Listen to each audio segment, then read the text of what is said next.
Good afternoon YouTube, Xfile 2708 back again with another pickups video. Playing catch up with my pickups videos of late, so I've got a stackage. We do like a bit of stackage here on the channel.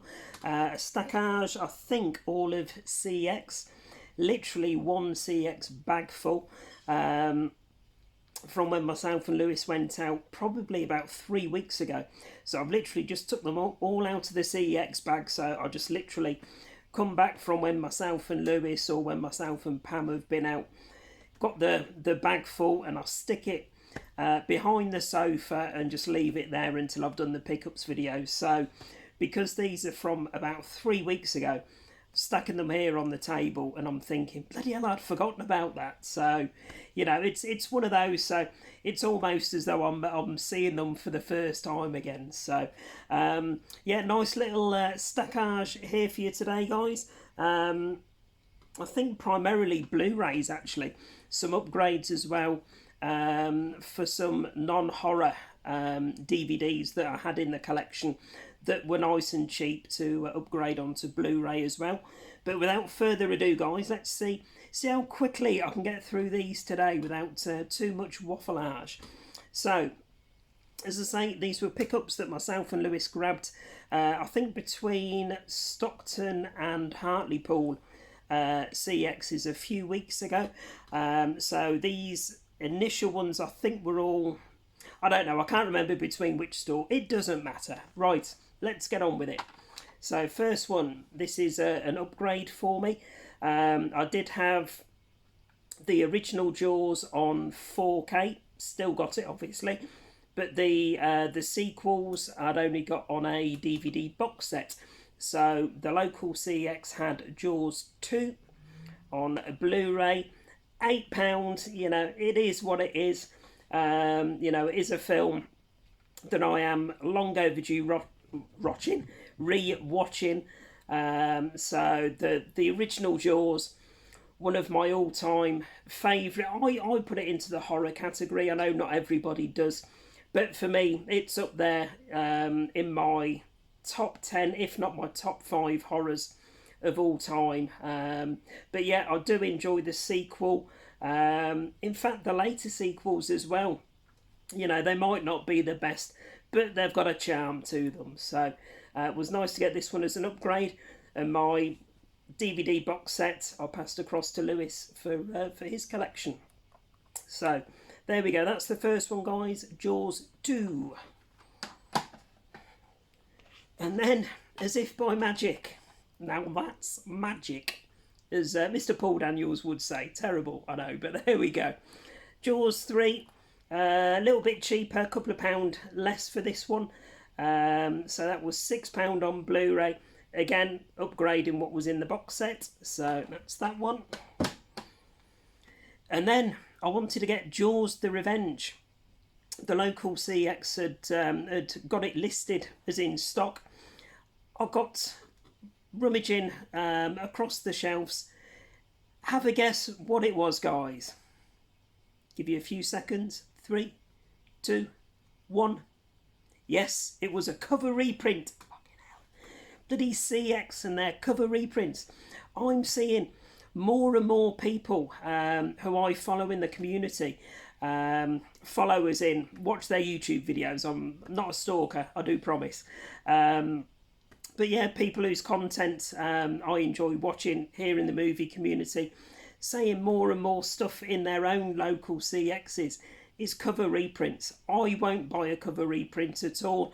I don't think any of you guys would if you were buying something for your collections either. But it does my bonce in, and it seems to be more and more of an issue, especially seeing as there's nothing on the app that tells you before you get to the store if it's a cover reprint or not, and they're still charging full price. You know, I'm seeing stuff in my local CX that's cover reprinted, and you know, some of the titles are 15, 20, 25 pounds, and you know, to me, all they're selling is the disc. You know, anyone can get a cover printed on a little inkjet printer, and you know, it does my head in. But there we go, that's by the by. So Jaws the Revenge I couldn't get, but behind the counter, Lewis spotted, good old eagle-eyed Lewis, spotted Jaws the Revenge on Steelbook.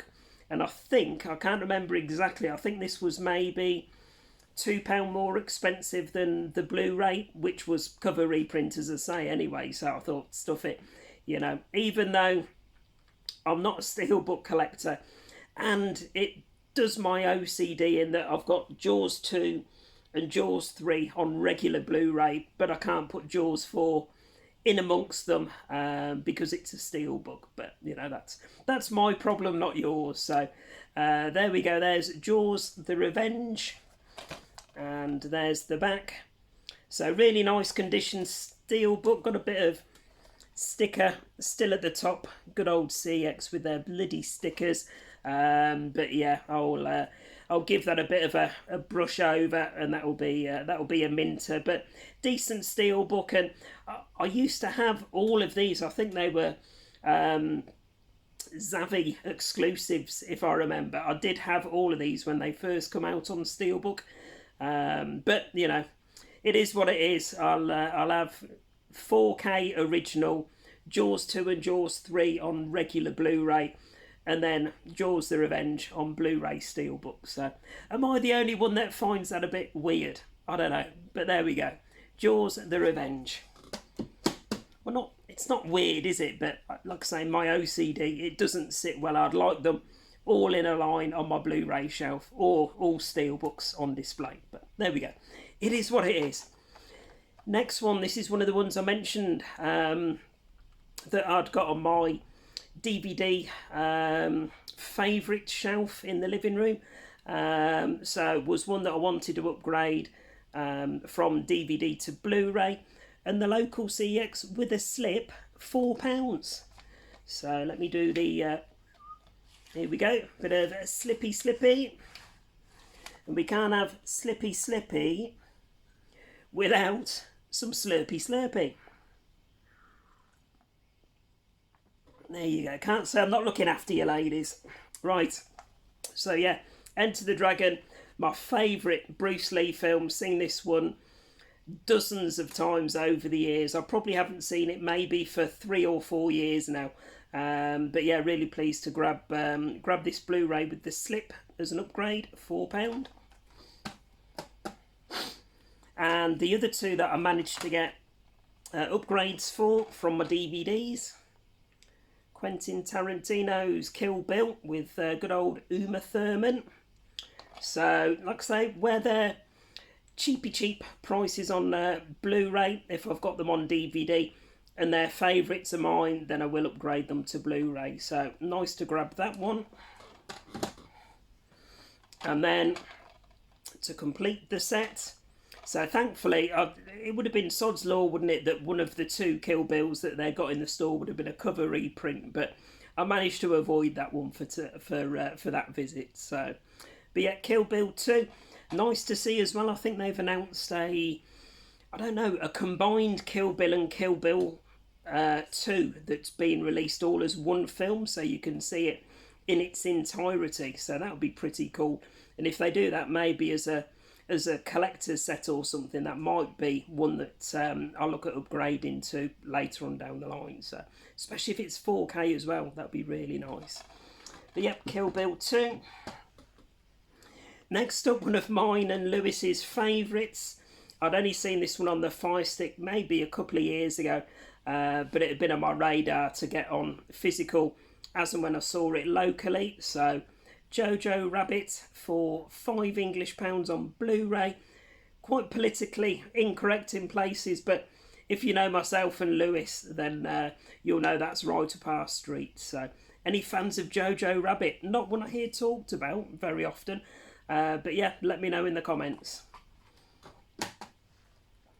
This box set, I'd said to Lewis what I tend to do. I mean, Lewis knows anyway. I'll tend to look locally at specific CX stores that myself and Lewis or myself and Pam go into on a regular basis. And if I see particular titles that are of interest, but they're a little bit more than I want to pay, then I'll put them on my favourites list on the CX app, and I just keep an eye because on a weekly basis they adjust the prices. Sometimes they'll go up by a couple of pounds, sometimes they'll come down by a couple of pounds, and once they drop, you know, down to that price range that I want to pay, 9 times out of 10 they're bloody sold by then anyway.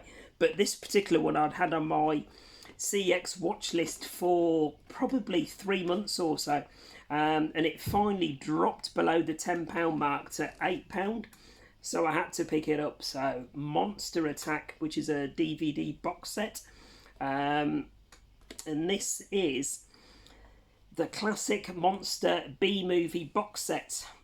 So it contains the giant leeches, the giant Gila or Gila monster, and one called the Killer Shrews. Now I think these are, I don't know, maybe 50s B movies, so if anyone knows or has seen this box set, let me know. So Monster Attack, and it had dropped down to £8. So there we go, there's the back of the box, and then yeah, it's got a CX sticker which I still need to take off there, but you can see them in there. Let's have a look, see if we can do this without...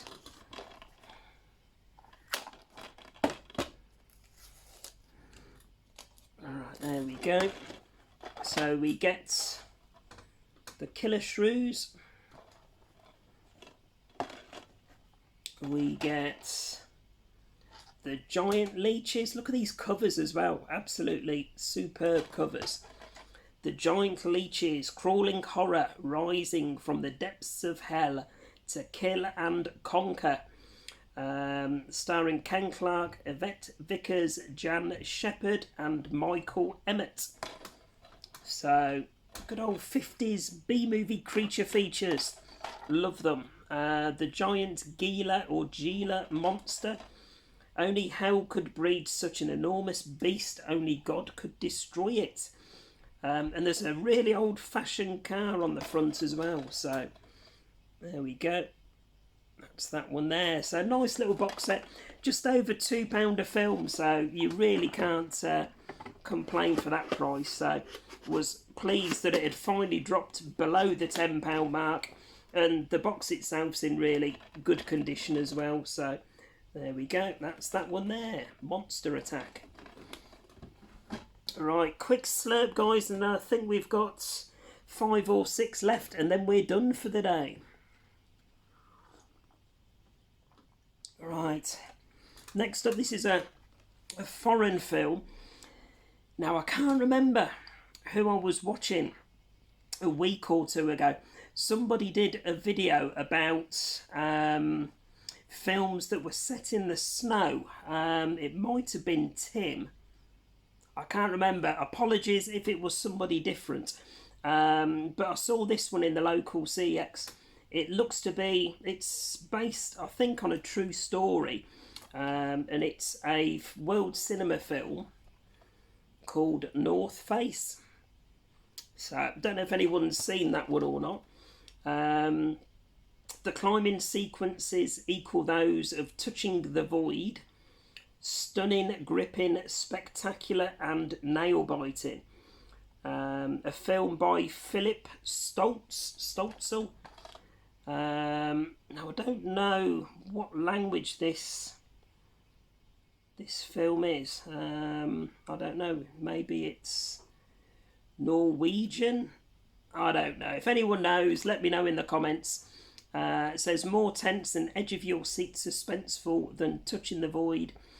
Journey to the death-defying heart of danger and suspense, and relive 48 white-knuckle hours that will go down in history. This is the incredible story behind the first ever attempted scaling of the north face of the infamous Eiger Mountain. And it looks as though it's going back to the summer of 1936 when this was. So, yep, if anyone knows anything about that one, let me know if it was decent. But I think I was saying to Ash and Tim in our Lords of Darkness group the other day, I'd picked up, spoiler alert, a release of The Thing. And I said to Tim, and Tim agreed that, yeah, it's that time of year now where it's really good to put your snow-based films on and you know, sit snuggled under and enjoy them. So I know it wasn't or was it? I can't remember, but I picked up Everest recently as well. I know that's supposed to be an absolutely stunning looking film. I've got a new release of John Carpenter's The Thing, which I'll show you in a future video. And yeah, added North Face to the collection as well. So there we go. Any fans of that one, let me know. Couldn't believe the price on this one. I had to do a double take.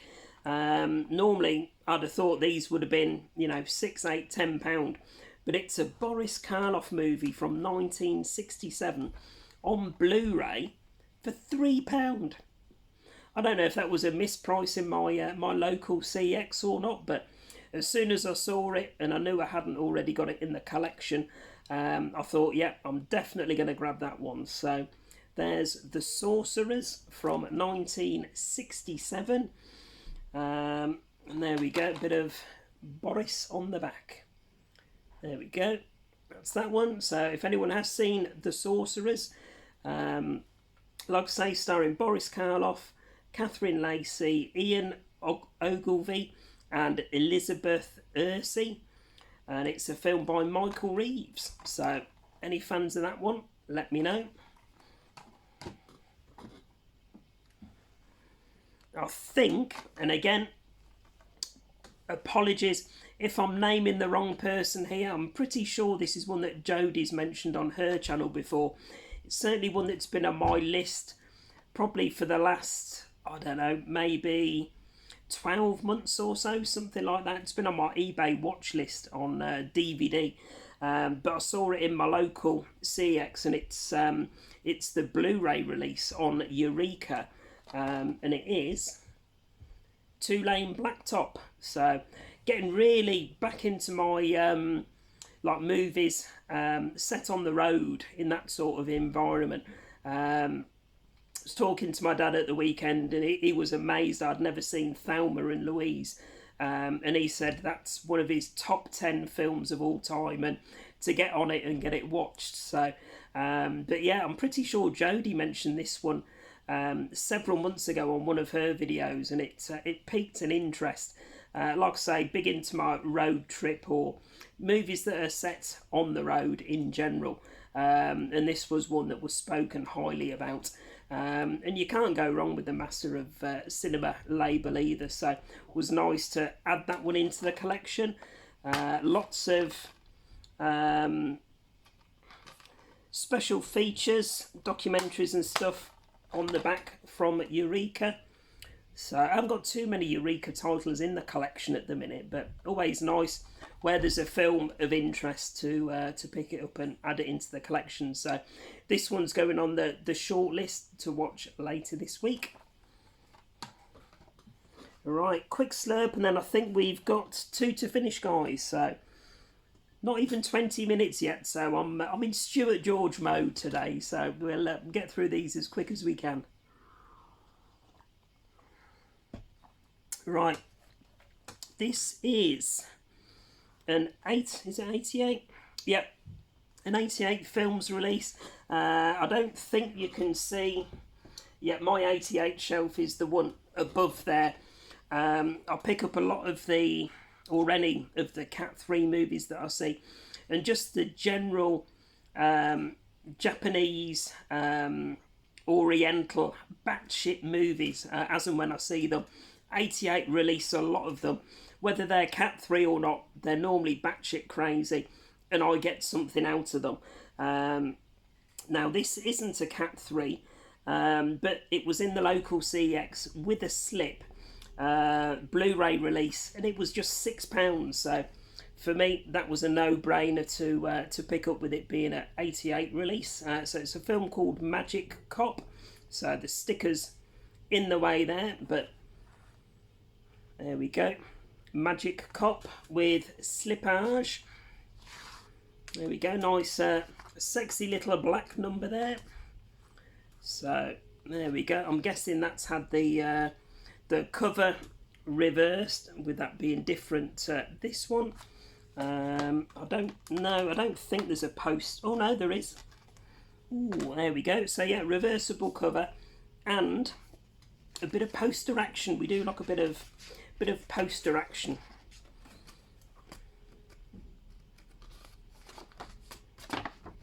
So we have the version that's on the Blu-ray cover as it is, having been reversed. So that's that one. And then I'm guessing this is the recommissioned artwork that 88 have done. So yeah, if anyone has seen, alright, is this going to go? Tell you what, I'll chuck it on the floor and sort that out off camera. But yeah, reversible artwork. There we go. So yeah, if anyone has seen Magic Cop, it's a movie from 1990, according to the cover. Then let me know in the comments. Limited edition slipcase double-sided poster. High definition 1080p Blu-ray. Taiwanese cut with alternate score. Interview with Tung Wei or Wei. Image gallery trailer, reversible art with the new and original Hong Kong poster art. So there we go. Anyone seen that one? Let me know. And then to finish, I managed to grab one for the Arrow collection. I've mentioned before, I am going to try and get around to doing a tour of the horror movie room. Basically my living room, just crammed full of my whole horror collection. I have to the side off camera here got a dedicated bookshelf which is just full, almost floor to ceiling of Arrow goodness. So limited edition Blu-ray box sets, the 4K sets that they've done, and the regular Blu-ray Amaray releases as well. Now this was a film that I hadn't got, but as soon as I saw it had got Anthony Perkins in, it piqued an interest, and it had just dropped in price to £6 for the Arrow Blu-ray. So again, I haven't heard anyone mention this one, so if you have seen it, let me know in the comments. It's a film called Edge of Sanity from 1989, and as you can see at the top it says Anthony Perkins hasn't been himself lately. So there we go, that's obviously the reversible cover, so it's not Arrow's commissioned artwork. And let's have a look. Okay, so it's got a decent little booklet in, which funnily enough, as most of these have never been thumbed through. Lots of text and gubbins about the movie. And then if you look at the Blu-ray disc, I don't need to reverse the artwork, but the Blu-ray disc there is the recommissioned artwork from Arrow. So there we go, nice addition there to the Arrow collection, and I promise I will do that that horror room tour very shortly. So there we go. Anyone seen Edge of Sanity from 1989? Let me know in the comments. So there we go, guys. A nice bit of stackage, as always. Don't like to disappoint. You've had Slippy Slippy, Slurpy Slurpy, and stackage. There we go. I do look after you. Anyway, that's my video for today, guys. If you've seen any of those titles, especially the ones that I mentioned that I hadn't seen before, let me know in the comments. So always nice to have that interaction with you guys. And as always, please remember to like, comment and subscribe and all that good stuff. And I'll be back later on in another week, later on in the week, with catching up on another pickups video. Bye for now, guys.